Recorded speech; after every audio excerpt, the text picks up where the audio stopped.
पुणे दरम्यान धावणाऱ्या रेल्वेला आग लागलेली आहे। इंजिनापासून तिसऱ्या बोगीत आग लागल्याचं कळतंय। आगीमुळे डब्यात धुराचे लोट पसरलेले आहेत। आगीमुळे प्रवाशांमध्ये भीतीचं वातावरण निर्माण झालेलं आहे। तर आत्ताची ही ब्रेकिंग बातमी, दौंड पुणे दरम्यान धावणाऱ्या रेल्वेला ही आग लागल्याची माहिती मिळते। इंजिनापासून तिसऱ्या बोगीला ही आग लागली आहे। या आगीमुळे डब्यामध्ये धुराचे लोट पसरलेले आहेत। या संदर्भातली अधिकची माहिती घेऊयात। आमचे प्रतिनिधी चंद्रकांत गुंदे आपल्या सोबत आहेत। चंद्रकांत, ही आग नेमकी कशामुळे लागलेली आहे? काही या संदर्भात माहिती आलेली आहे का? आणि आग विझवण्याचे कशा प्रकारे प्रयत्न केले जातात? ही आग शॉर्ट सर्किटमुळे लागली होती। 7:05 ची लोकल होती, दौंडवरून पुण्याला निघाली होती, शटल म्हणतात त्याला।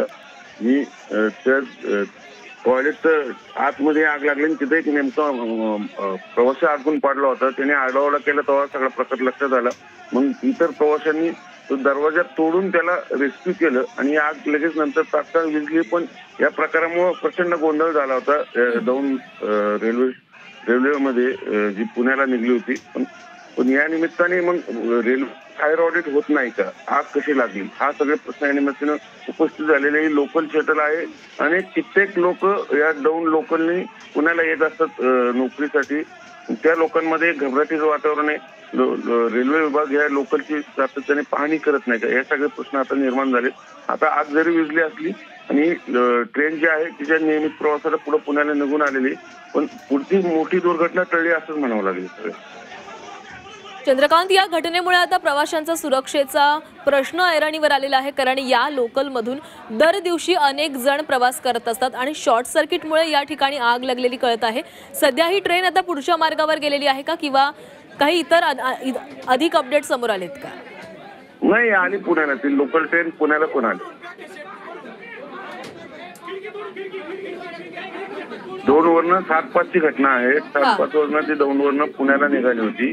त्याच दरम्यान हा सगळा प्रकार घडला। नंतर ते आग विझल्यानंतर ते एका डब्यापुरती त्या टॉयलेट पुरतीच मर्यादित आग होती। सारख्या सगळ्या ट्रेनना ती लागली नव्हती, त्यामुळे ती ट्रेन तसंच पुढे पुण्याला निघून आलेली। चंद्रकांत, ही आग विझवताना खरं तर प्रवासीच अनेक दिसतात। ही प्रवाशांकडूनच आग आटोक्यात आणली गेली का, किंवा काही रेल्वे प्रशासन त्या ठिकाणी त्वरित दाखल झालं होतं का? नाही, प्रवाशांनीच आग आटोक्यात आणली। तर आपण दृश्य पाहतोय, दौंड पुणे दरम्यान या लोकलला ही आग लागलेली होती। सकाळची ही घटना आहे। अनेक प्रवासी या लोकलमधून दररोज प्रवास करत असतात, मात्र या ठिकाणी ही लागलेली आग आणि यामुळे आता प्रवाशांच्या सुरक्षेचा प्रश्न ऐरणीवर आलेला आहे। ही आग लागताच या डब्यामधील प्रवाशांनीच एकत्र येऊन ही आग विझवली आणि आता ही आग आटोक्यात आलेली आहे। आणि त्यानंतर ही ट्रेन पुढे मार्गस्थ झाली।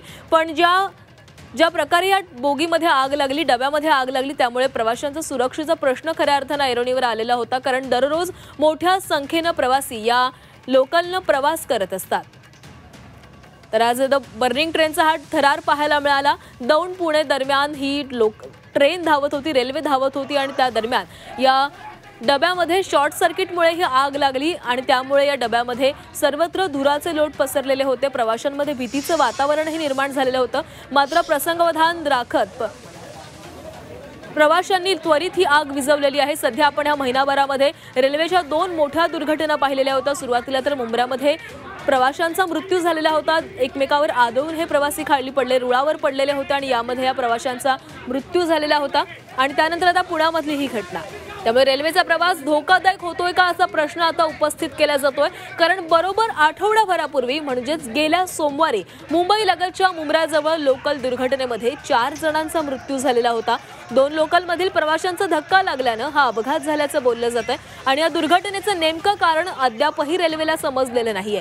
तर आता पुण्यामध्ये रेल्वेच्या बोगीमध्ये आग लागली आहे। इंजिनापासून तिसऱ्या बोगीमध्ये ही आग लागलेली आहे। त्यामुळे रेल्वेचा प्रवास हा धोकादायक होत चाललाय का असा प्रश्न आता प्रवाशांसमोर उभा राहिलेला आहे।